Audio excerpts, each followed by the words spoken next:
પણ એ બધાને પ્રણામ કરીને હું જે મેં ગઈકાલે એક સંક્ષેપમાં એક પ્રશ્નને છેડ્યો હતો કે હનુમાનજી દરેક કાર્યમાં સફળ થયા છે. ચાહે એ લંકામાં દરિયાને સામે કિનારે જવાનું હતું તો પણ ભલે,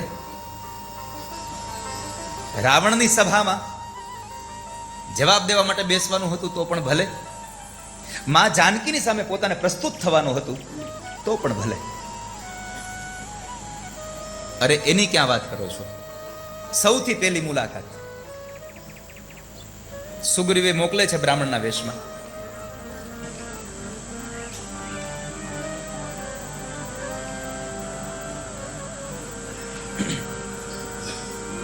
હિરેનભાઈ, મેં આજે એક વાત છેડી હતી મહાદેવભાઈની કથામાં, દૂતના 21 લક્ષણો, પણ એને જે વાર છે. હા, કશો વાંધો નહીં, પણ એમાંનો એક લક્ષણ એ પણ છે કે આ દુનિયાનો જો દૂત તમારે સારો ગોતવો હોય તો એમાં જ્ઞાતિમાં બ્રાહ્મણ ગોતજો તમે.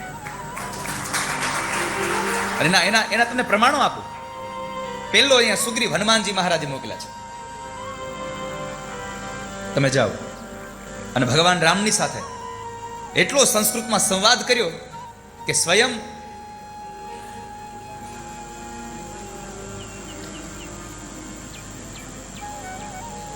ત્રણ ભુવનના અધિપતિ લક્ષ્મણને એમ કહે છે કે ભાઈ, આ માણસ કોઈ વિદવત વર્ય કરતા ઓછો નથી. આ માણસ આ વિદ્વાન છે. આ કારણ કે ભણેલો ગણેલો છે, અને ભણેલા ગણેલા માણસ સિવાય આટલું બધું સંસ્કૃતમાં વાત કરી ન શકે. અને વાત કરવા કરતા પણ છતાંય એના એક પણ શબ્દમાં એવો કોઈ ભાવ પ્રગટ નથી થયો કે જેનાથી આપણું અપમાન થતું હોય. એટલી સભર નમ્રતા સભરની વાણી. બીજો દૂત તમને બતાવું. ભાગવતમાં રૂકમણીને જ્યારે લગ્ન ભગવાન સાથે કરવા છે ત્યારે એને સંદેશો લખીને મોકલ્યો. કોણ ગયું હતું? સુદેવ નામના બ્રાહ્મણ ગયા છે. 21 લક્ષણો દૂતના છે. આજે હું કદાચ સમય આવશે ને તો છેડીશ ને, પણ આજ તો મારે તમને ન્યા લઈ જવા છે. મારું મેં ગઈકાલે કહ્યું હતું, મનોજવમ મારુત તુલ્ય વેગમ. આજ મારે તમને મનોજવમ અને મારુત તુલ્ય વેગમ, બુદ્ધિમતામ, આ 3 શબ્દો પરનું મારે તમને ચિંતન પૂછા છે આજનું. આ 3 શબ્દો પર કથા તો બહુ બધું આમ લઈને આવ્યો છું, પણ આ ટીક ટીક બંધ થતી નથી. એનું કામ કર્યા કરે છે, ચાલી જ જાય છે. તો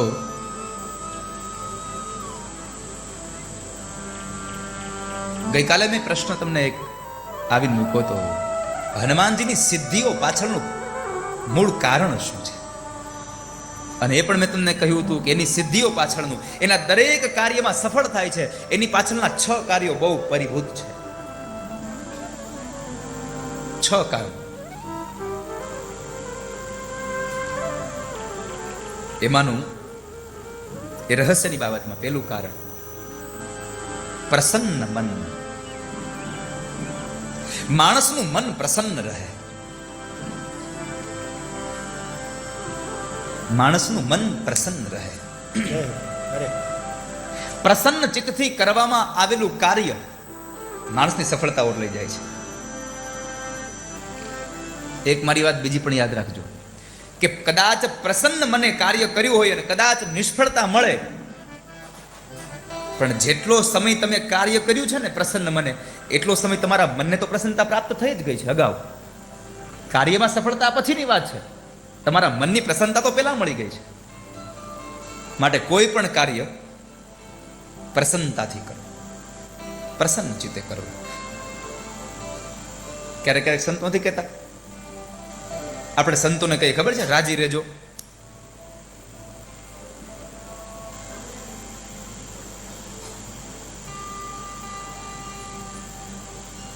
તો દરેક કર્મમાં આપણે પ્રસન્ન રહીએ. કર્મ ગમે તે છે એમાં ફરિયાદ ન કરીએ જીવનની કોઈને. તો પહેલું કારણ છે પ્રસન્ન ચિત્ત. અને એ મનની પ્રસન્નતા તમે એમ માનો છો કે બહારના આ ભૌતિક પદાર્થો તમારા મનને પ્રસન્ન કરી શકે? કદાપી નહીં. બહારના ભૌતિક પદાર્થો, બાહ્ય વસ્તુ, કોઈ માણસ, કોઈ પદાર્થ આ મનને પ્રસન્ન ન કરી શકે. તમારા આત્માની અંદર રહેલી જે વૃત્તિઓ છે એ વૃત્તિઓ તમારા મનને પ્રસન્ન કરી શકે છે. વાલા, તમારા જીવનની વૃત્તિઓ આપણા મનને પ્રસન્ન કરે. કદાચ બાહ્ય વસ્તુ આપણને આમ આનંદ અપાવે ને તો એ પણ તમે યાદ રાખજો. લૌકિક પદાર્થમાં કદાચ જો સ્વાદ હશે તો તમારી જીભને આનંદ આવશે, તમારા મનને આનંદ નહીં આવે. કદાચ કોઈ દ્રશ્ય સારું જોઈ જશો તો તમારી આંખને મજા આવશે.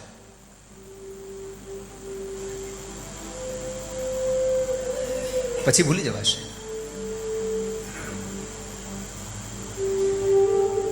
લૌકિક પ્રસન્નતા ક્ષણિક હોય છે અને અલૌકિક દ્વારા જે થયેલું પ્રસન્નતા એ યુગો સુધી તમારી અંદર રહે છે.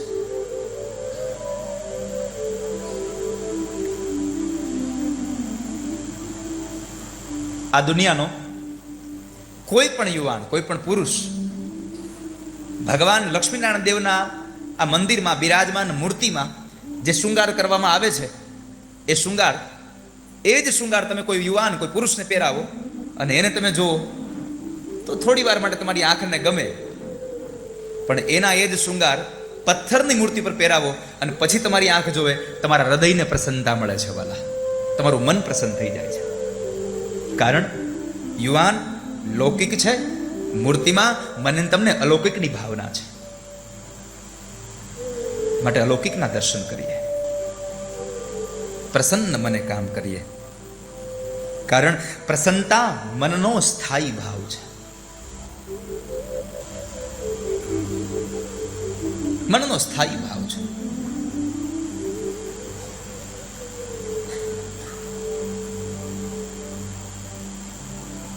ત્યારબાદ બીજું કારણ છે માણસનો નિશ્ચિત ધ્યેય. સફળતાનું બીજું કારણ છે નિશ્ચિત ધ્યેય હોવો જોઈએ માણસનો. અને એવા કેટલા હજારો દાખલાઓ છે આ દુનિયામાં કે માણસ ધ્યેય કરે, નક્કી કરે, નિશ્ચિત કરી લે.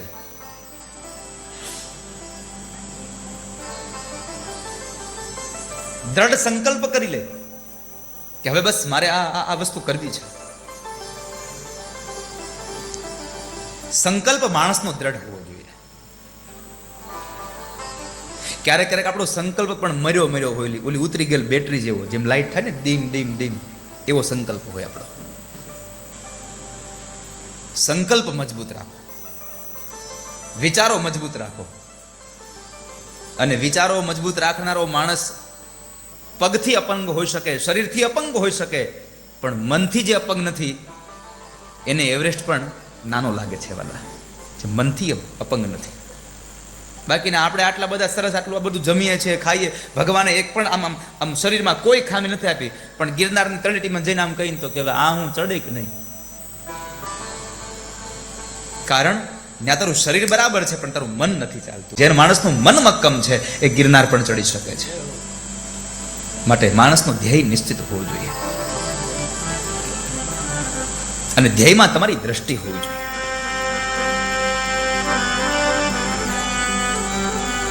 મહાભારતમાં ગુરુ દ્રોણ જ્યારે પાંડવોને ને બધાને શસ્ત્ર વિદ્યા શીખડાવે છે અને એમાં કસોટીનો દિવસ આવ્યો. બધી એ શિક્ષા, એ દીક્ષા એને આપી અને પછી જ્યારે એનો કસોટીનો દિવસ આવ્યો અને એક ઝાડની ડાળી ઉપર એક લાકડાનું બનાવેલું પક્ષી રાખ્યું છે. આ વાત મારે તમને એટલા માટે ચોખવટ કરવી પડે છે, પોતાની કસોટીમાં કોઈને પણ ક્યારેય દુઃખ દેવું નહીં. આપણે તો એમ જ માનીએ છીએ કે ત્યાં પક્ષી હતું જ, પણ પક્ષી આપણે તો સાચું માની બેઠા છીએ. ના, ઋષિ મુનિઓએ ક્યારેય કોઈ જીવની હત્યા થાય એવું કર્યું જ નથી. એ તો તમામનું કલ્યાણ ઈચ્છવાની ભાવના કરે. સર્વત્ર સુખી સંતુ. તો એ પક્ષીને મારે નહીં, લખ્યું છે મહાભારતમાં, લાકડાનું પક્ષી બનાવ્યું છે, તે મૂકેલું છે, સાચું પક્ષી નથી. અને બધા પાંડવોને ઉભા રાખ્યા છે. સૌથી પહેલા ધર્મરાજને બોલાવ્યા, યુધિષ્ઠિરને કહ્યું કે ધર્મરાજ જુઓ, સામે તમને કઈ દેખાય છે? એને કહ્યું, હા ગુરુદેવ, મને દેખાય છે, વૃક્ષ છે, તમે દેખાવ છો, આ બધા દેખાય છે મને.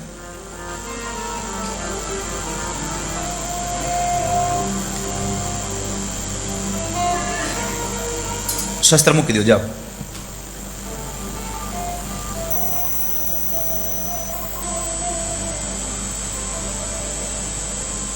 એક પછી એકને બોલાવ્યા, બધા આવો જ જવાબ આપ્યો, મને તમે દેખાવ છો, સામે વૃક્ષ દેખાય છે, મારી આજુબાજુમાં બધું દેખાય છે. છેલ્લે અર્જુનનો વારો આવે છે. અને જ્યારે અર્જુનનો વારો આવ્યો ને, અર્જુનને પ્રશ્ન કર્યો, અર્જુન તને શું દેખાય છે? અર્જુનનો એકમાત્ર નિશ્ચિત ધ્યેય હતો કે ગુરુદેવે જે કહ્યું છે એ કરીને બતાવવાનું છે મારે. અને અર્જુનને જ્યારે પ્રશ્ન કર્યો તને શું દેખાય છે, તો અર્જુને કહ્યું, ગુરુદેવ, મને માત્ર પક્ષીનું મસ્તક દેખાય છે, બીજું કશું દેખાતું નથી સામે. મને નથી તમે દેખાતા, નથી વૃક્ષ દેખાતું, નથી પક્ષી દેખાતું, મને પક્ષીનું માત્ર ને માત્ર મસ્તક દેખાય છે. એમાં કઈ દેખાય છે? હા, એમાં પણ મને એ પક્ષીની આંખની કીકી દેખાય છે. મનનો નિશ્ચિત ધ્યેય હતો. યાદ રાખજો, ક્યારેક ક્યારેક તમારું આમ આમ હાથ બરાબર હોય, પણ તમારું મન જો નિશ્ચિત ધ્યેય ન કરે ને, તો તમારું બરાબર ટાંકેલું નિશાન પણ ચૂકી જવાય. આ આંખથી જ જોઈને તમે વિંધી શકો એવું નથી, તો આપણે કેટલા લોકોને જોઈએ છે, એના મનનો નિશ્ચિત ધ્યેય હોય છે. અમારે આ જયરામભાઈ હાર્મોનિયમ વગાડે, આમ આંખો એને ભગવાને આપી છે, બીજી બે આંખો અહીંયા કાલ્પનિક લાગી છે, સારું દેખાના માટે ચશ્મા લાગ્યા છે, પણ છતાં પણ ક્યારેક ક્યારેક એકાદી આંગળી અલગ પડી જાય. આ અસંભવ છે. પણ તમે ક્યારે જોયું છે, જ્યારે ભગવાને જેની આંખો જ નથી આપી એ જ્યારે હાર્મોનિયમ વગાડે ત્યારે દેખતો સુર ચૂકી શકે, અંધ સુર ન ચૂકે ક્યારેય સાહેબ. કારણ એને ભગવાને મનની મક્કમતા અને એનો ધ્યેય નિશ્ચિત છે. એટલા માટે જિંદગીમાં ધ્યેય સફળ થવું હોય તો ધ્યેય નિશ્ચિત કરો.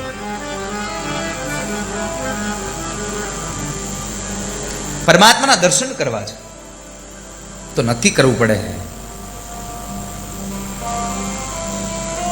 મારે તને જોવો છે ને તારે મને દેખાવું નથી. ભગવાન સામે નક્કી કરવું પડે. એમ પણ તમે મંદિરમાં આવીને તમે જતા રહ્યો એમ ભગવાન ન મળી જાય. મારે તને જોવો છે ને તારે મને દેખાવું નથી. આજ કરી લે ફેસલો, કા તું નહીં અને કા હું નહીં. જ્યારે તમારી પ્રાણ દેવાની તૈયારી થઈ જાય ને, ત્યારે પરમાત્મા તમને દર્શન આપે. એમને ભગવાન દર્શન ના આપે. આ કથા તો દવા છે. આ કથા એક ઇન્જેક્શન છે. ડાયાબિટીસ થાય, સુગર આવે, અને બહુ વધારે સુગર આવે એટલે 3 ટાઈમ એને પેલા ઇન્સ્યુલિન લેવાના હોય. જમવા બેસે ને પેલા મારે, એ માર્યા પછી જમવાનું. એમ આ સત્સંગ આ એક ઇન્સ્યુલેટ છે એવો કે તમે પરમાત્માની તરફ તમને જવાનું એક આ ઇન્જેક્શન છે. તમે ત્યાં પહોંચો, તમને એની આ આજ્ઞા મળે છે. અહીંયાથી તમને એને પાત્રતા થઈ.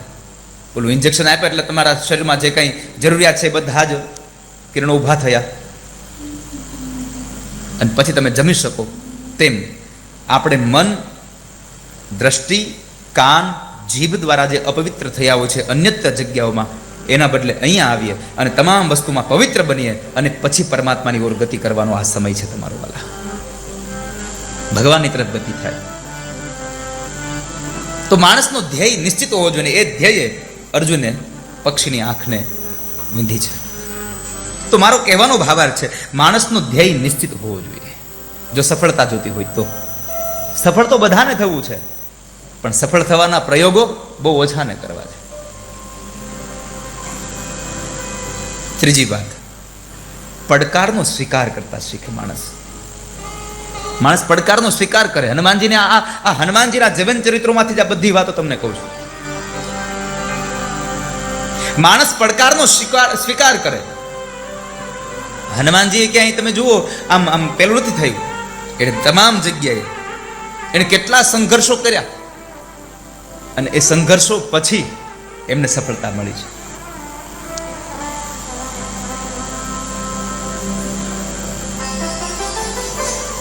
જ્યારે લંકામાં જવાનું થાય ત્યારે પેલી સુરસા આવે, એક જ સંઘર્ષ જુઓ ને તમે, કેટલું કર્યું એમણે. એટલું મુખ પોળું કરે, એટલું મુખ પોળું કરે. સાથે હનુમાનજી પણ મુખ પોળું કરતા ગયા. એને પડકારને સ્વીકારવાની તૈયારી કરી છે. પણ એ પડકારને સ્વીકારવાની તૈયારી સાથે સાથે ત્વરિત નિર્ણય હોવો જોઈએ. તમારી બુદ્ધિ પણ કામે લાગવી જોઈએ. ત્યારે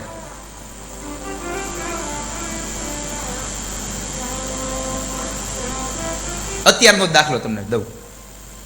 પાછળ હમણાં નહોતું સંભળાતું, પણ તમને સંભળાવવા માટેની આ એક પડકાર હતો. એ પડકારનો સ્વીકાર તો મારા અભિએ કરી લીધો ને. દાદા મને 2 મિનિટ આપો, હમણાં ચાલુ થઈ જાય બધું. અને હવે હમણાં માંડ્યું ને પાછું. હું ઘણાને કહું ક્યારેક સ્વામી તમને ક્યારેક અમુક ઓછું સાંભળતા ને એ હોતે પાછળ બે છે, જેને ભગવાને કાનની થોડીક શ્રવણ શક્તિ લઈ લીધી હોય, એ છેલ્લે બે અને પછી ત્યાંથી કે એ સાંભળાતું નથી, એને આ સ્પીકર પાસે બે. અમારા સ્પીકર તો ફૂલ છે, તમારું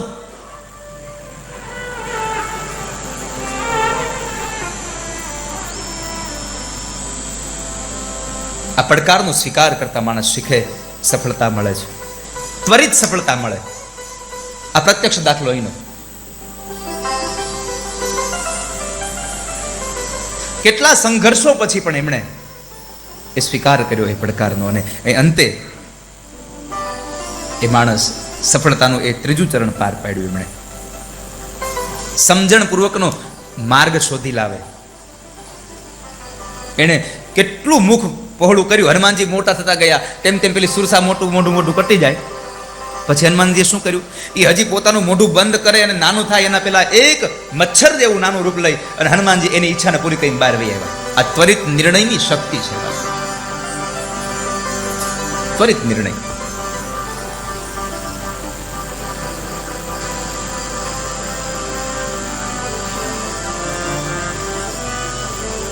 તો માણસને પડકારનો સ્વીકાર કરવો.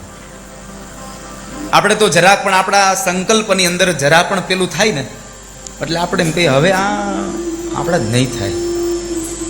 સામાન્યમાં સામાન્ય મુદ્દો તમને કહું. બેનો પેલી સોયમાં દોરો પરોવવા માટે બેસે,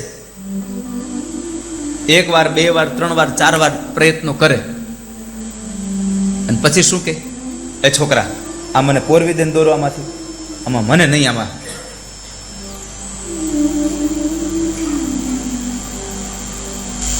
બહુ સામાન્ય છે, પણ પ્રયત્નો કર્યા હોય.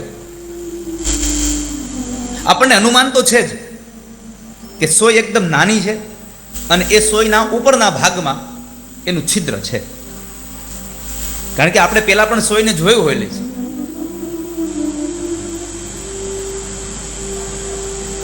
તો માણસ પડકારનો સ્વીકાર કરે તો સિદ્ધિને પ્રાપ્ત થાય છે. ત્યાર પછી નમ્રતા. સિદ્ધિમાં નમ્રતા બહુ મહત્વનો ફાળો આપે છે.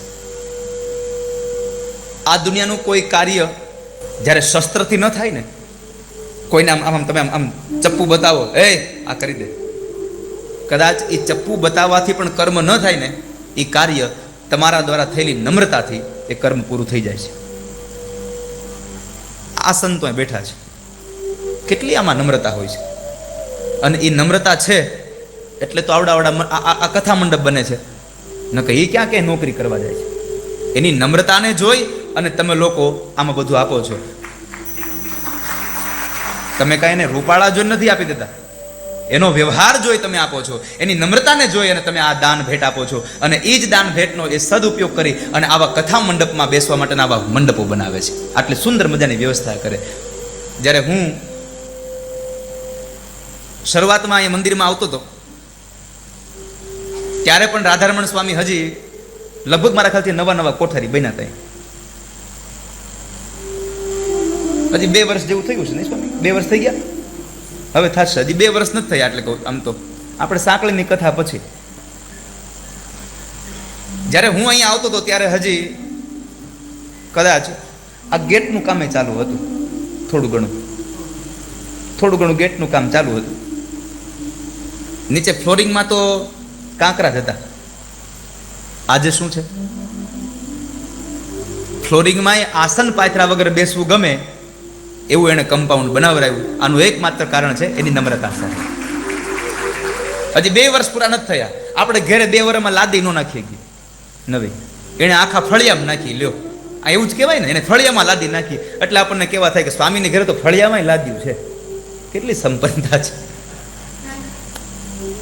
મારો કહેવાનો ભાવાર્થ છે એમની નમ્રતાઓથી આ કર્મ થાય છે. હું ને સ્વામી વિવેક સ્વામી બધા બેઠા હતા અને આ દિવસનો આ પ્રસંગની અમને બે આમ યાદી થઈ.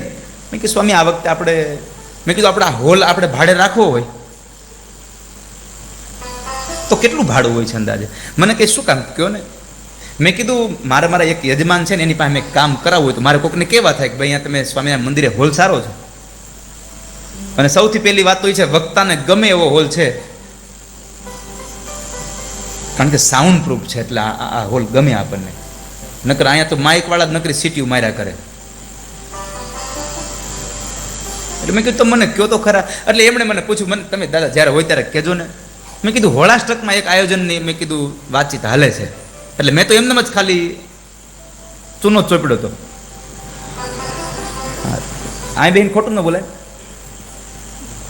એટલે એ ઓળખી ગયા મને કે દાદા પોતાનું જ કંઈક કહે છે.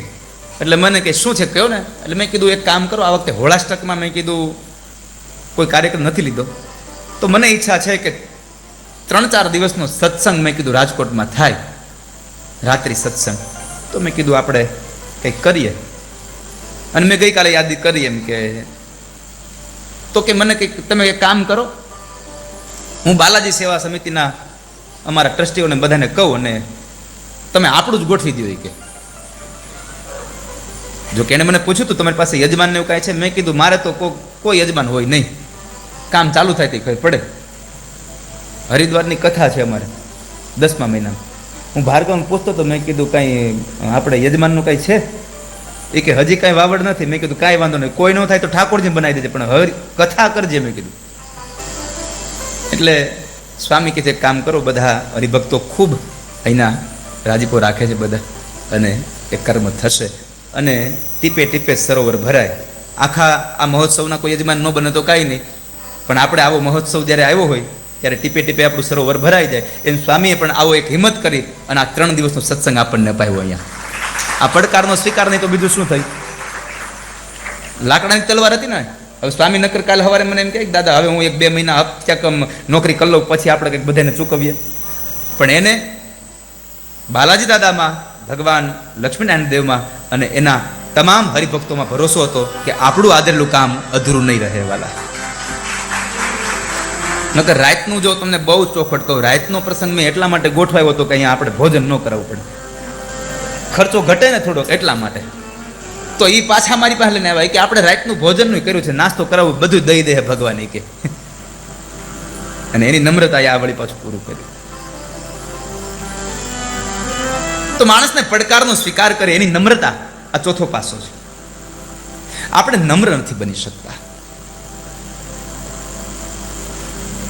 પાણીનો ખાલી ઘડો હોય એને ભરવા માટે કરવાનું શું? એને કંઈ કરવાનું છે? એને માત્ર ને માત્ર નદી પાસે જવાનું છે અને નદી પાસે જઈને એને નમી જવાનું છે. બાકીનું બધું કાર્ય સંપન્ન કરવા માટે નદી તૈયાર છે. બાકીનું તમામ કાર્ય નદી કરવા માટે તૈયાર છે. ખાલી ઘડાને નમવાનું છે. પણ ઘડો નમે નહીં ત્યાં સુધી કોઈ દી ભરાય નહીં વાલા. માટે નમ્રતા જીવનમાં બહુ જરૂરી છે. નમ્રતા તમારા કાર્યને સિદ્ધ કરાવે. એનો પ્રસંગ તમને કહું. મહાભારતમાં જ્યારે 18 દિવસનું યુદ્ધ થવાનું હતું કુરુક્ષેત્રના મેદાનમાં, એના પહેલા જ સમયે 2 બાજુ આમ અક્ષોહિણી સેના ઊભી છે. 18 અક્ષોહિણી સેના, પાંડવ અને કૌરવ પક્ષની.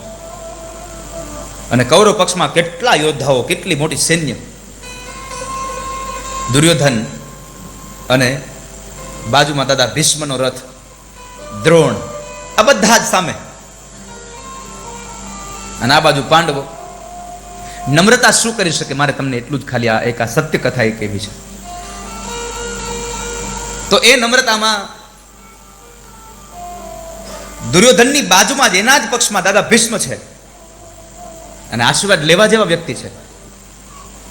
દુર્યોધન એને નમ્યો નહીં, પણ સામેના પક્ષમાંથી ધર્મરાજ યુધિષ્ઠિર પોતાના રથમાંથી ઉતરી અને દાદા ભીષ્મ પાસે આવી 2 હાથ જોડી પ્રણામ કર્યા. દાદાને પ્રણામ કર્યા તો એ જ દાદા ભીષ્મએ સજળ નયને કહ્યું, વિજયી ભવ, વિજયી ભવ.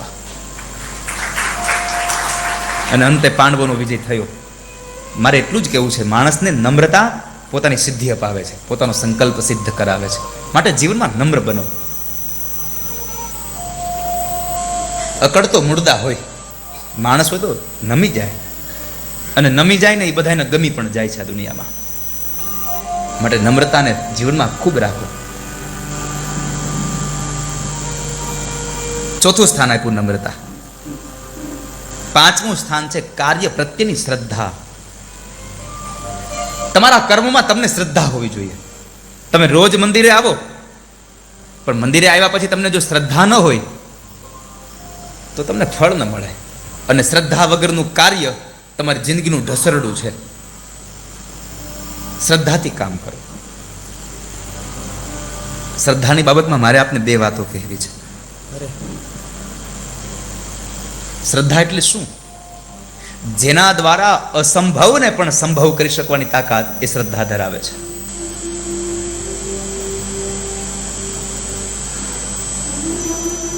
અસંભવને પણ સંભવ કરી નાખે.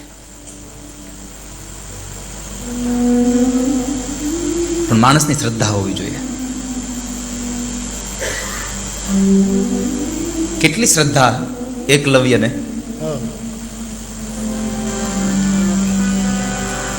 ગુરુ દ્રોણે ના પાડી દીધી કે હું તને ન ભણાવી શકું, જવા દે. શું કર્યું એને? અંધારામાં જોયેલી ગુરુ દ્રોણની આ પ્રતિમા, એની આ શરીર રૂપી આ પ્રતિમાને જોઈ અને માણસ આવે અને નક્કી કર્યું કે મારે ભણવું તો છે જ ગુરુ દ્રોણ પાસે. અને માટીની એક મૂર્તિ બનાવે ગુરુ દ્રોણની, અને એને માધ્યમ બનાવીને શીખે. જે ગુરુ દ્રોણે અર્જુનને એમ કહ્યું હતું કે અર્જુન, તારા સિવાય આ જગતમાં કોઈ બીજો યોદ્ધા એવો નહીં હોય કે જે તું જાણે છે. એનાથી એક દોરાવા ઉપરનો એક યોદ્ધા બન્યો એકલવ્ય. શું કામે? માટીની બનાવેલી એ મૂર્તિમાં પણ શ્રદ્ધા હતી કે આ મૂર્તિ દ્વારા હું જે કઈ વિદ્યા શીખું છું એ મને જિંદગીમાં આગળ વધારશે. માણસની શ્રદ્ધા માણસને કામ કરાવે છે. શ્રદ્ધામ દેહી શ્રાદ્ધ. તમારા દ્વારા શ્રદ્ધાથી કરેલું કર્મ શ્રાદ્ધ બની જાય છે. માટે જિંદગીમાં શ્રદ્ધા રાખો. કોઈ વ્યક્તિ કે કોઈના વિચાર પ્રત્યે શ્રદ્ધા લાવીને નિર્માણ કરવી એ હજી સરળ છે. મને શ્રદ્ધા થઈ જાય કદાચ કે ગિરીશભાઈ હાર્મોનિયમ શીખી જશે, અમારી શ્રદ્ધા છે. તમારામાં મને શ્રદ્ધા થઈ જાય કે કદાચ આ ગિરીશભાઈ બીજું વાદ્ય શીખી જશે. આ સરળ છે. પણ મેં આદરેલું કાર્ય, મારા દ્વારા થતું કાર્ય, એ કાર્યમાં જે શ્રદ્ધા થવી ને એ બહુ કઠિન છે. હાથમાં હાર્મોનિયમ લઈને એમ કહું મને આવડી જ જશે, એ બહુ અઘરું છે. આપણે એમ કહેતા મને આવડી જાય. આપણને બીજા વ્યક્તિમાં કે બીજાના કાર્યોમાં હજી પણ શ્રદ્ધા ઉત્પન્ન થવી, શ્રદ્ધા નિર્માણ કરવી એ સહજ છે. પણ પોતાના દ્વારા થયેલા કાર્યની અંદર કાર્યનું પરિણામ આવે એની પેલા શ્રદ્ધા રાખવી બહુ અઘરી છે. બધા બહુ દુર્બળ છે, બહુ દુર્લભ છે. માટે જિંદગીમાં જો સિદ્ધ થવું હોય કઈ કાર્યમાં તો શ્રદ્ધા રાખો. ચોથું સ્થાન શ્રદ્ધાને આપ્યું, પાંચમું સ્થાન શ્રદ્ધાને આપ્યું, અને છઠ્ઠું છેલ્લું સ્થાન સંવેદના સભર બુદ્ધિ પ્રતિભા. તમારામાં બુદ્ધિ બહુ હોય પણ એ બુદ્ધિમાં સંવેદના ન હોય તો બુદ્ધિ કઈ કામની નથી. બુદ્ધિ તો બહુ હોય બધામાં, પણ એની અંદર જો સંવેદના નહીં ભરી હોય, અને જ્યાં સુધી સંવેદના ભાવ પ્રગટ ન થાય ત્યાં સુધી કર્મ સિદ્ધ ન થાય. અને આ સંવેદના ભાવ પ્રગટ કરાવે કોણ? તમારી પાસે બધું જ હોય, તમારી પાસે વસ્તુ પદાર્થ બધું હોવા છતાં એની અનુભૂતિ કરાવે કોણ? એની અનુભૂતિ ન હોય તો શું કરવાનું?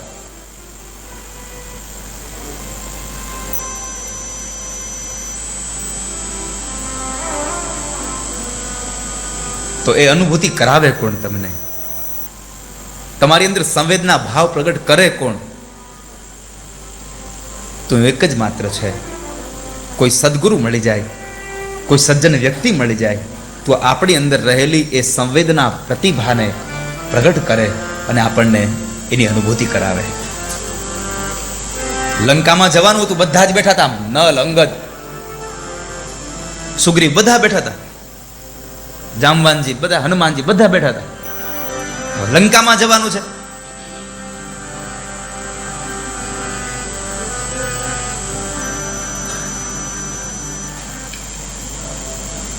બસ આપણો હનુમાનજી લંકામાં જાય.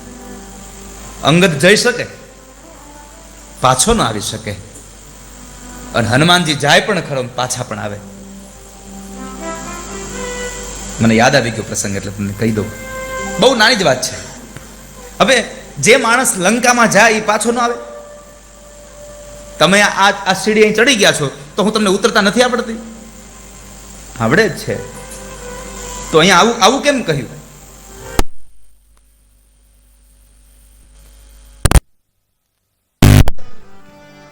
એનું એક જ કારણ છે, આધ્યાત્મિક જગતમાં અંગદ એમ કહે છે હું જાઉં ખરો પણ લંકા સોનાની છે, મારી વૃત્તિ કદાચ સોનામાં બેહી જાય અને મારા મનમાં મોહ જાગી જાય તો હું પાછો ન આવું. પણ હનુમાનજી નિર્મોહી છે, એ જઈ પણ શકે ને એ લંકાને બાળીને પાછો પણ આવી શકે, પાછો પણ આવી શકે, નિર્મોહી છે.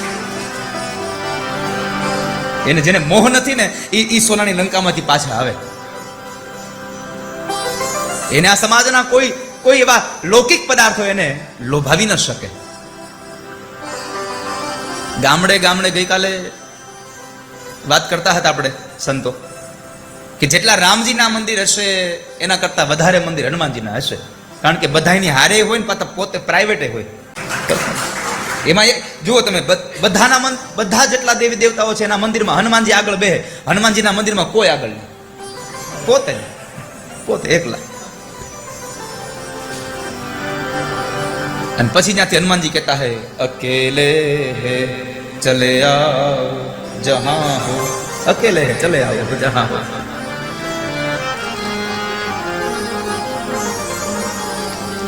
તો હનુમાનજી નિર્મોહી છે વાલા. એને લંકાના સોનામાં, એના વૈભવમાં એનો જીવ ન જાય, એનો મોહ ન થાય. એટલે હનુમાનજી જઈ પણ શકે અને હનુમાનજી પાછા પણ આવી શકે છે. પણ એ જવાના કાર્ય પ્રસંગે પૂર્વે હનુમાનજી જઈ શકતા હતા, આવી શકતા હતા, પણ એને યાદ કોણે કરાયું? જામવાનજી એને મળ્યા કે હે હનુમાન, તમે જઈ પણ શકો ને આવી પણ શકો છો, તમારી અંદર તાકાત છે. અને એ સમયે જામવાનજીએ હનુમાનજીને પોતાના જન્મના પ્રસંગની કથા કરી છે અને પેલા સૂર્યને પકડ્યો એ કથા કરી છે કે તમારામાં આ તાકાત પડેલી છે, તમે જાઓ. અને પછી એને કહ્યું પ્રભુ મુદ્રિકા મેલી મુખ માહી જલધિ લાંદી ગઈ અચરજ નાહી. ઘણા લોકો તો એટલા મોટા વિદ્વાનો થઈ ગયા, એને આનો હામો તર્ક ને વિતર્ક કર્યો. હનુમાનજી જેવા હનુમાનજીએ રામની મુદ્રિકા મોઢામાં મૂકી અને એને અપવિત્ર કરી. અરે ભલા માણસ, જરાક એને સમજવાના વિચારો તો કરો. હનુમાનજીએ રામની વીટી નહીં, રામનું નામ મુખમાં મૂકી અને સામે પાર થયા છે વાલા. એમ આપણે પણ એ કથા મને તમને એટલું જ સૂચન આપે છે કે રામજીનું, પરમાત્માનું, ભગવાન શ્રી હરિનું, ઠાકોરજીનું ધ્યાન ધરી, ઠાકોરજીનું નામ મુખમાં મૂકી અને આ સંસાર રૂપી સમુદ્રને છલાંગી અને પેલે પાર જતું રહેવાનું છે કે જ્યાં ભક્તિ છે. હવે બીજી વાત, હનુમાનજી શું કામ ગયા? બીજા કોઈ કેમ ન ગયા?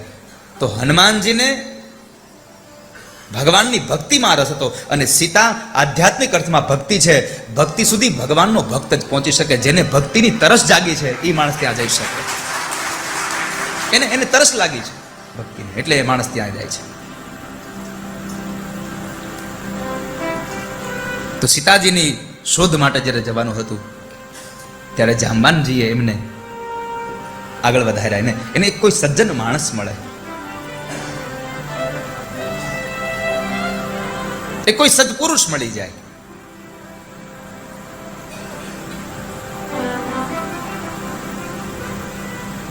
આવા સંતોની આપણને નિશ્રામ મળે તો આપણું જીવન ધન્ય બની જાય. જે જિંદગીમાં ક્યારેય સ્વપ્નમાં ન વિચાર્યું હોય ને એ વસ્તુ મને તમને મળી જાય. મોટા મોટા વ્યક્તિઓ જે ન પામી શકે એ કોઈ સદગુરુની કૃપાથી મને તમને મળી જાય. એટલે ભાગવતજી એમ કહે છે, પ્રયચ્છતિ ગુરુ પ્રીતો વૈકુંઠમ યોગી દુર્લભમ.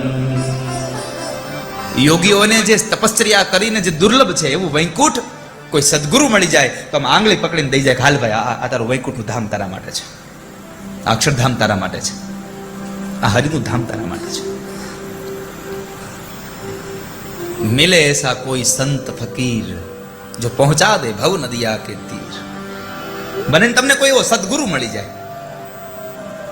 આપણી નજીકમાં છે, અંદર છે પરમાત્મા, પણ મળતો નથી. ભગવાન કૃષ્ણ એમ કહે છે અર્જુનને, કહે અર્જુન, તમામ જીવાત્માના તમામ ભૂતોના હૃદયમાં હું બિરાજમાન છું,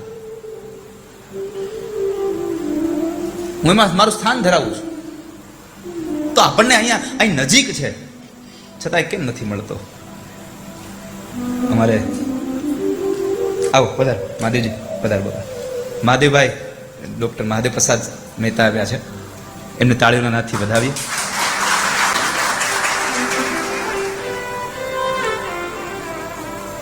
તો મૂળ વાત એ કરતો હતો,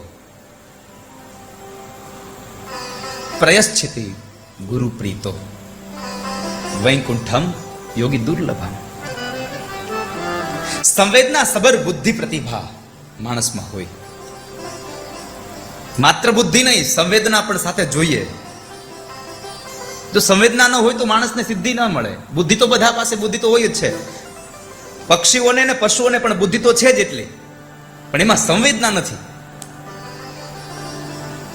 સંવેદના સબર બુદ્ધિ પ્રતિભા આપણામાં છે. મેં હંમેશા કહ્યું છે કે પરમાત્માએ બધા જ ક્રમો,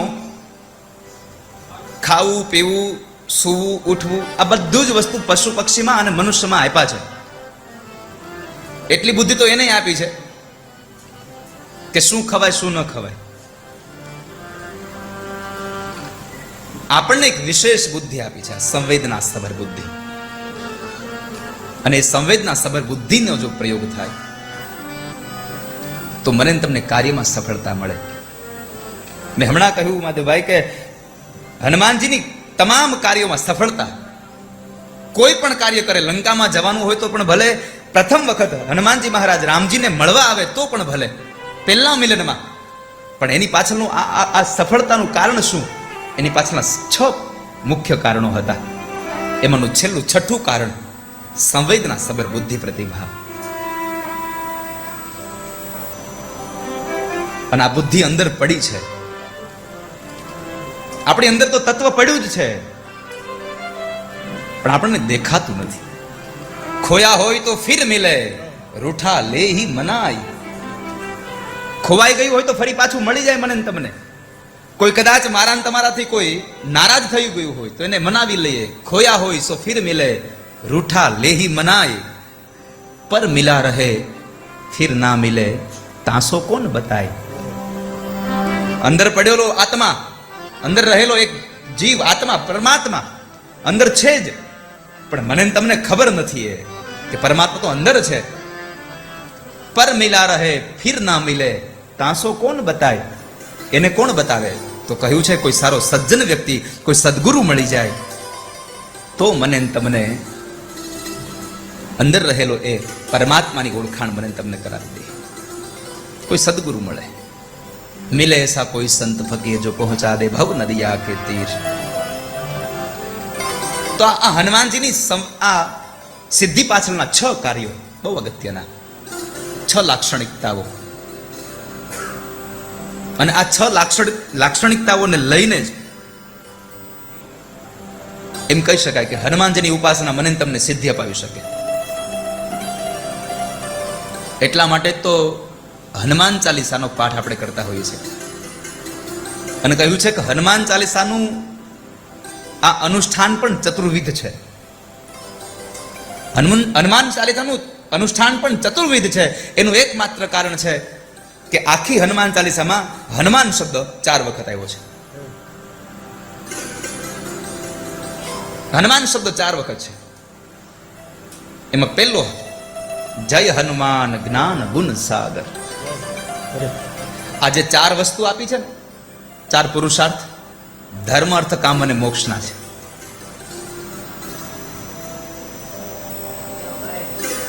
ધર્મ અર્થ કામ અને મોક્ષ. તો એમાં પહેલો જ્ઞાન છે. એ માણસને મોક્ષ સુધીની યાત્રા કરાવે. જ્ઞાનથી માણસને મોક્ષ મળે છે.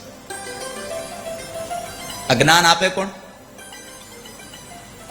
ધર્મનું આ ધર્મ પ્રત્યે આપણને આટલી સંવેદના આપણી અંદર ઊભી કોણ કરે?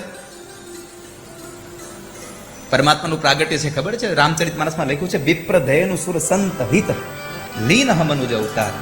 4 વ્યક્તિઓના નામ આપ્યા: વિપ્ર, ધેનુ, સુર અને સંત. આ 4. અહીંયા આગળ ધર્મ અર્થ કામ અને મોક્ષ આપ્યા. ચતુર્વિધ પુરુષાર્થ. તો પેલો પુરુષાર્થ છે ધર્મ, અને ત્યાં પેલું નામ છે વિપ્ર. ધર્મનો પ્રચાર બ્રાહ્મણ કરે છે, એટલા માટે એની સાથે સંલગ્ન કર્યું. બ્રાહ્મણ ધર્મનો પ્રચાર કરે છે. વિપ્ર, ધેનુ, અહીંયા છે અર્થ. ગાયમાંથી મને ને તમને અર્થોપાર્જન થાય છે. એનું દૂધ,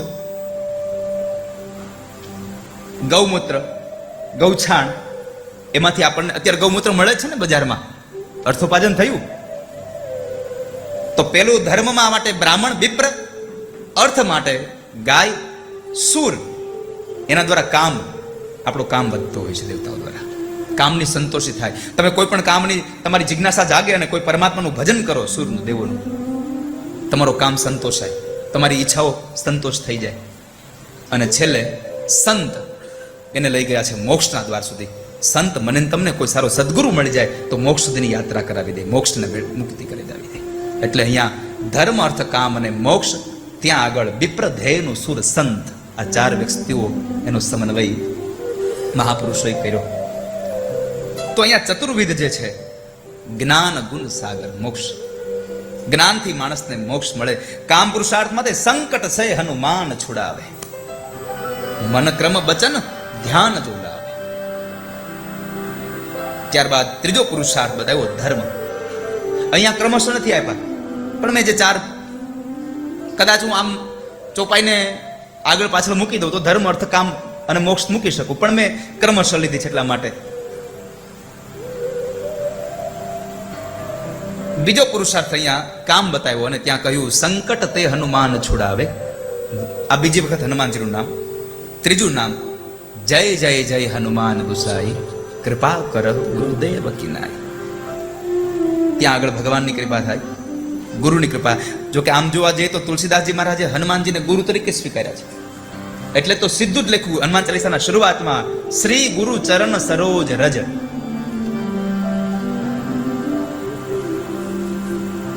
ગુરુની રજ પણ કેવી? શ્રીયુક્ત બતાવી છે.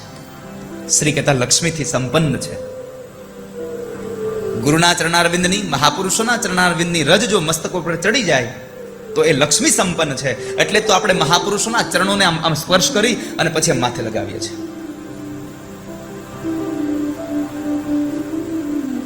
અને જ્યાં સુધી મહાપુરુષના ચરણારવિંદની રજ તમારા માથા ઉપર ન પડે ત્યાં સુધી બ્રહ્મની તમને પ્રાપ્તિ ન થાય. ભાગવતજીના 5મ સ્કંદમાં જડ ભરતે રાજા રહુગણને એમ કહ્યું કે તું ગમે તેટલા યજ્ઞ કરે, ગમે તેટલા તપ કરે, ગમે તેટલું તું દાન કરે, તું વસ્ત્રદાન કરે, અન્નદાન કરે, સુવર્ણદાન કરે, લક્ષ્મીદાન કરે, તને એમ બ્રહ્મ નહીં મળે. બ્રહ્મને મેળવવા હોય તો કોઈ મહાપુરુષના ચરણારવિંદની રજ તારા મસ્તક પર પધરાવ તો તને બ્રહ્મ મળી શકે. ભાગવતજી કહે છે. તો આ 4 પુરુષાર્થમાં કોઈ સજ્જન, કોઈ મહાપુરુષ મળી જાય. અને છેલ્લો અહીંયા જો યહ પઢે હનુમાન ચાલીસા હોય સિદ્ધિ સાખી ગૌરી સા. જે હનુમાન ચાલીસાનો પાઠ કરીને સિદ્ધિઓ મળે છે. કારણ સ્વયં હનુમાનજી મહારાજ નવનિધિના દાતા છે. એની પાસે ખાલી રાખી નથી, એ બીજાને આપનાર છે. એટલે તો કહ્યું અષ્ટ સિદ્ધિ નવનિધિ કે દાતા. તું નવનિધિઓને બીજાને આપનારો છે, તારી પાસે રાખનાર નહીં. હે હનુમાન, તું બધાને આપી શકીશ, તું જા. તો આવો કોઈ સદગુરુ મળી જાય. પોપટના રૂપમાં હનુમાનજી મહારાજ એમ કહ્યું હતું કે તમે જેને શોધો છો એ તમારી સામે છે. તુલસીદાસજી મહારાજ ગંગાના ઘાટ ઉપર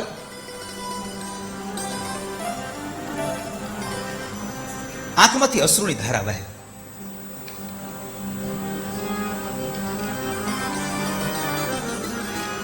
અને એ સમયે ભગવાનને એમ થયું કે લાવને આની પાસે જઈ આવો ને જરા જાણતો આવું શું છે શું નહીં. અને તે ભગવાન આવે છે.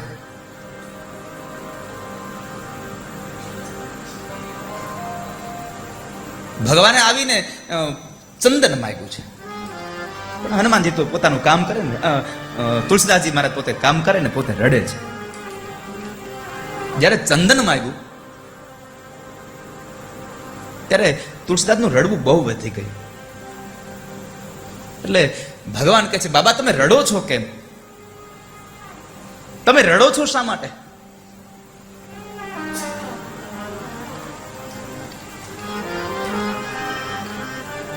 તો કહે છે, મારા પ્રભુના દર્શન માટે રડું છું, મારા ભગવાનના દર્શન માટે રડું છું.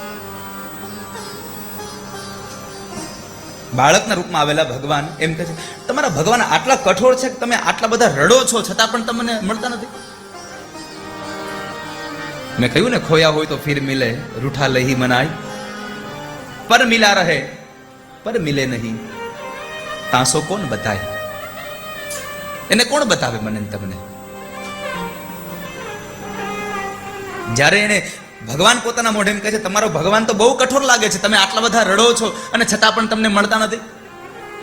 ત્યારે બાળકના મોઢા ઉપર હાથ રાખીને તુલસીદાસજી એટલું બોલ્યા છે કે, એ બાળક, મારા ભગવાન કઠોર નથી, એ તો બહુ દયાળુ છે, તું એને કઠોર ન કહીશ.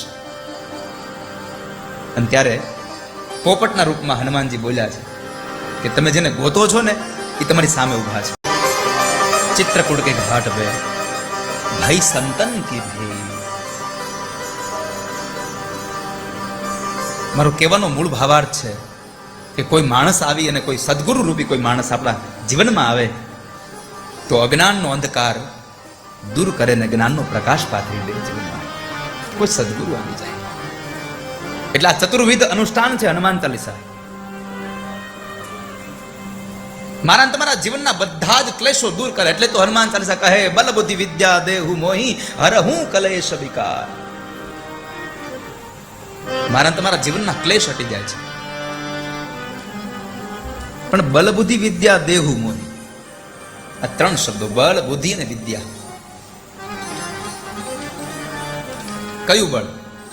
શક્તિ. હા, એક વાત તો એ પણ છે, જ્યાં સુધી શરીર તમારું સ્વાસ્થ્ય સારું ન હોય તો તમે ઉપાસના ન કરી શકો. કારણ કે તમારું મન, તમારો જીવ એમાં જ રહ્યા કરે. માટે પેલું સુખ, બળ તમારા શરીરનું પણ જોઈએ, સ્વાસ્થ્ય પણ સારું જોઈએ. એ જ બળની સાથે બીજું બળ, તમારા મનનું બળ હોવું જોઈએ. તમારા મનનું બળ જો આગળ વધે તો તમે મક્કમ થઈ શકો પરમાત્માને મેળવવા માટે. અને મેં હંમેશા કહ્યું છે કથાઓમાં કે પરમાત્મા પાસે માગવાનો વારો આવે ને તો કંઈક ઉચિત માગજો. જેવું ને તેવું માગી અને પરમાત્મા મળ્યા છે ને એ અવસરને ખોઈ ન દેતા તમે.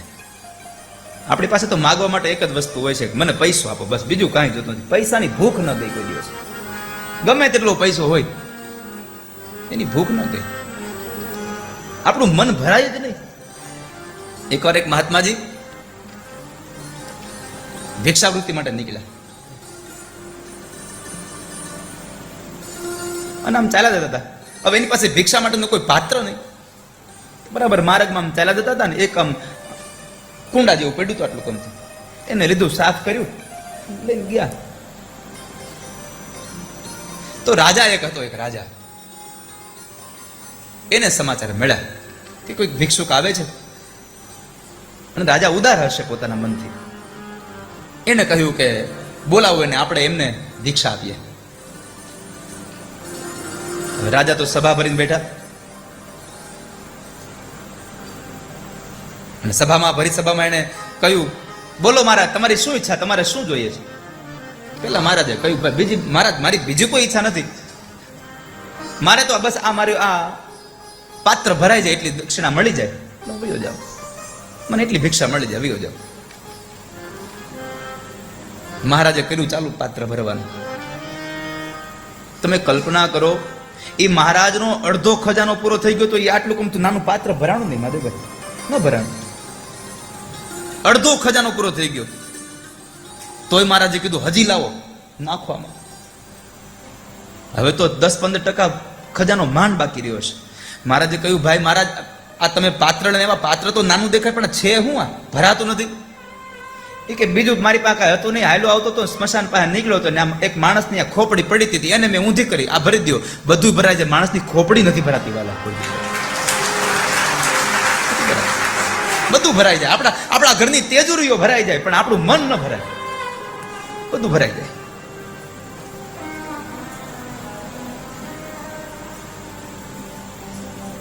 તો બળ જોઈએ છે, મનનું પણ બળ જોઈએ છે, આ શરીરનું પણ બળ જોઈએ છે, શારીરિક અને માનસિક બેવ બળ જોઈએ છે, ઓજસ જોઈએ છે. ત્યારબાદ ત્રીજું માંગ્યું બુદ્ધિ. કઈ બુદ્ધિ? સાત્વિક બુદ્ધિ મળે, જે ધર્મ તરફ આપણી પ્રેરણા થાય, આપણને પરમાત્માની ઓર મારું તમારું ધ્યાન જાય, પરમાત્માની ઓર આ કથાઓ સાંભળવા માટે આપણને જે વિચારો આવે, એવી સદબુદ્ધિ જોઈએ છે. અને છેલ્લે વિદ્યા જોઈએ છે. અને કેવી વિદ્યા? તો કહે છે સા વિદ્યા યા વિમુક્તાય. વિદ્યા પણ એવી હોવી જોઈએ જે મને તમને મોક્ષ સુધી લઈ જાય. અને મોક્ષ ક્યારે મળે? જ્યારે જીવનમાં વિવેક હોય, નમ્રતા હોય, સદવિચારો હોય, ત્યારે મોક્ષ મળે. સા વિદ્યા યા વિમુક્તયે. તો વિદ્યા પણ મને મળે, પણ મને મોક્ષ તરફ લઈ જાય એવી.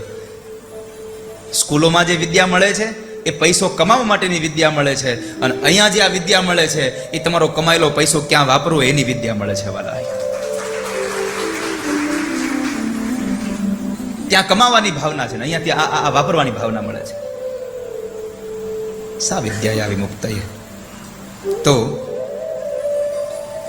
અહીંયા કહ્યું બલબુદ્ધિ વિદ્યા દેહુ મોહી હરહું કલેશ વિકાર. ક્લેશ કેટલા પ્રકારના છે? તો કહે છે ભગવાન પતંજલિએ યોગ દર્શનમાં 5 પ્રકારના ક્લેશ બતાવ્યા છે. અવિદ્યા, અસ્મિતા, રાગ, દ્વેષ, અભિનિવેશા, ક્લેશા. 5 પ્રકારના ક્લેશ બતાવ્યા. અને મેં જે 3 વસ્તુ આગળ માગી, બલ, બુદ્ધિ અને વિદ્યા, એના દ્વારા જ આ 5 ક્લેશો દૂર થાય છે. એમાં પેલું અવિદ્યા અને અસ્મિતા. અસ્મિતાનો અર્થ છે અહંકાર. અવિદ્યા અને અસ્મિતા એને બેને દૂર કરવા માટે વિદ્યા જોઈએ. અહંકારને દૂર કરવો હોય તો થોડું જ્ઞાન, થોડી વિદ્યા જોઈએ, એમનું દૂર ન થાય. ત્યારબાદ રાગ અને દ્વેષ. કોઈના પ્રત્યેનો રાગ, કોઈના પ્રત્યેનો દ્વેષ, એને દૂર કરવા માટે મનની બળ જોઈએ છે. એને તાકાત તો જોઈએ ને કે ભાઈ મને કોઈનો દ્વેષ ન થાય, એવી મારી વૃત્તિ રહે, એવું મારું ચિત્ત રહે. કે આપણને કોઈકનો હંમેશના માટે દ્વેષ તો થયા જ કરે, ગમે ત્યારે દ્વેષ તો થયા જ કરે. હું જરા કે આમ સારું હાર્મોનિયમ વગાડતા શીખી જાવ એટલે અમારે ગિરીશભાઈ કીધું તમે હાર્મોનિયમ વગાડો, તમને આવડે તો મને કેમ ન આવડે? આપણે આ ઘરનું કહેવાય, બીજાનું કહેવા જાય તો કોઈ ખોટું લાગે. મહાદેવભાઈ ને કહું, તમે નહીં. એને એમ થાય જિજ્ઞેશ દાદા આટલું આમ ગાય છે, પણ મારા સમજો મને સંગીતનો સ આવડતો હોય તો. હા, આ તો ઠાકોરજીની કૃપા છે એટલે ગવાય છે, બાકી મને સંગીતનો સાય નથી આવડતો. હા, પણ તો હું તમે હાર્મોનિયમ ભેગું જ રાખું, કોકને એમ થાય ને આને આવડે છે.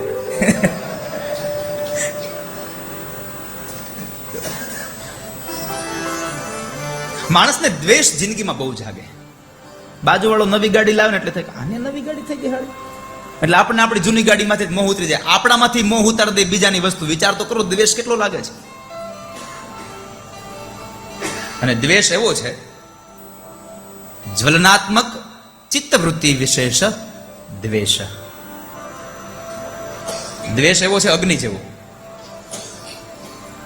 અગ્નિ એક લાકડામાં લગાડો અને એની બાજુમાં બીજા બધા ફરતે લાકડા મૂકી દો ને, પણ બાજુના લાકડાઓ પછી સળગે. જે લાકડામાં અગ્નિ મૂળ લાગ્યો છે ને એ લાકડું પહેલા સળગે. એમાં દ્વેષ પણ એવો છે. આપણે બીજાનો દ્વેષ કર્યા કરીએ, બીજાની ઈર્ષા થયા કરે. જેની ઈર્ષા કરતા હોય ને એને ખબર ન હોય ને આપણે અહીંયા બળી ગયા હોય, ગમે તેટલી રોટલી ખાઈ પણ નથી કહેતા તમે ખાવ છો બહુ પણ કઈ દેખાતું નથી, પણ અંદર બળી જાય છે. કોઈનું હારું નથી જોઈ શકતો, કોઈ બળી ન જવું કોઈથી. દ્વેષ ન કરશો વાલા જિંદગીમાં કોઈનો. દિલમાં જેવો દ્વેષ ન વાવે, દિલમાં જેવો દ્વેષ ન વાવે, એને ભાગે દુઃખ ન આવે, એને ભાગે દુઃખ ન આવે. દિલમાં જેવો દ્વેષ ન વાવે, દિલમાં જેવો દ્વેષ ન વાવે. તળિયે જાઓ તો કંઈક પામો, તળિયે જાઓ તો કંઈક પામો. મોતી આરે હાથ ન આવે, મોતી આરે હાથ ન વાવે. દિલમાં જેવો દ્વેષ ન વાવે, દિલમાં જેવો દ્વેષ ન વાવે.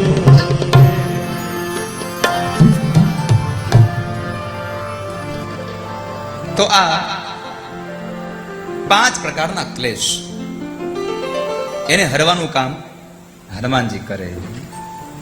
બલ બુદ્ધિ વિદ્યા દેવ મોહી, હરહુ કલેશ વિકાર. હરહુ કલેશ વિકાર.